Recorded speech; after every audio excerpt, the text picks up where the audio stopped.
Let's talk about the $500 elephant in the room. For decades, if you wanted to play the biggest, most beautiful games in the world, you had to pay the entry fee, a massive console or a $2,000 PC. But in 2025, that wall is officially crumbling. Cloud gaming is trending across the USA right now because we've finally hit the tipping point. We aren't just talking about a neat alternative anymore. We are talking about a $5 billion industry that is projected to hit $100 billion by the end of the decade. The question isn't whether cloud gaming works, it's whether you'll ever need to buy a console again.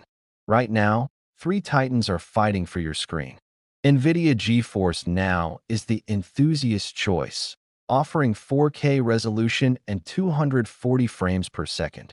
It's the closest you can get to a high-end rig without actually owning one. Then you have Xbox Cloud Gaming, which is basically the Netflix of games, hundreds of titles like Halo and Forza available the second you subscribe. And don't sleep on Sony, who just unlocked direct cloud streaming on the PlayStation Portal, finally letting their fans play without even turning on their PS5. These aren't just apps, they are the new storefronts, and they are competing to be the default way you play. So, why is this trending now and not 5 years ago? It comes down to two things: infrastructure and accessibility.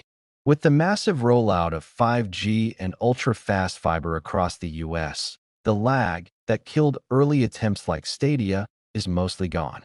We're also seeing the rise of edge computing, where the servers are literally closer to your house than ever before.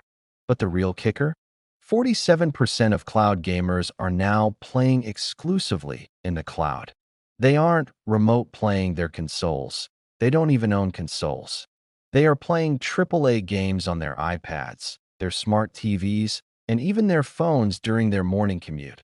This is what we call the democratization of gaming. Cloud gaming removes the barrier to entry.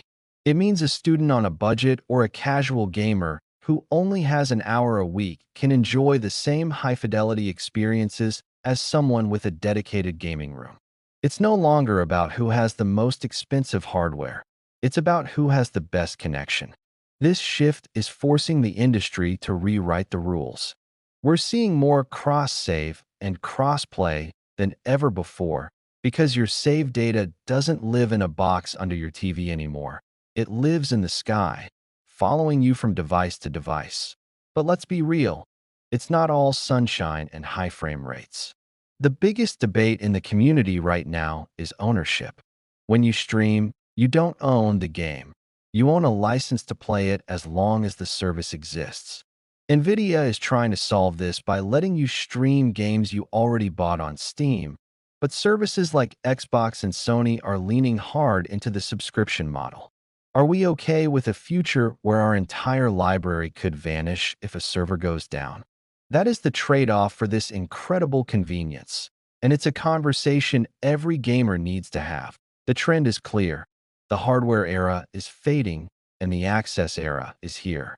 With the Steam Machine rumors we discussed earlier and the continued growth of 5G, 2026 is shaping up to be the year where the cloud becomes the standard.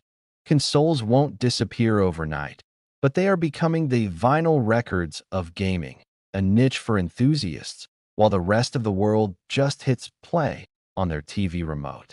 Cloud gaming is here, it's scaling fast, and it is the most disruptive force in entertainment since the smartphone. So, I have to ask, if the performance was identical, would you sell your PS5 or Xbox today and switch entirely to the cloud?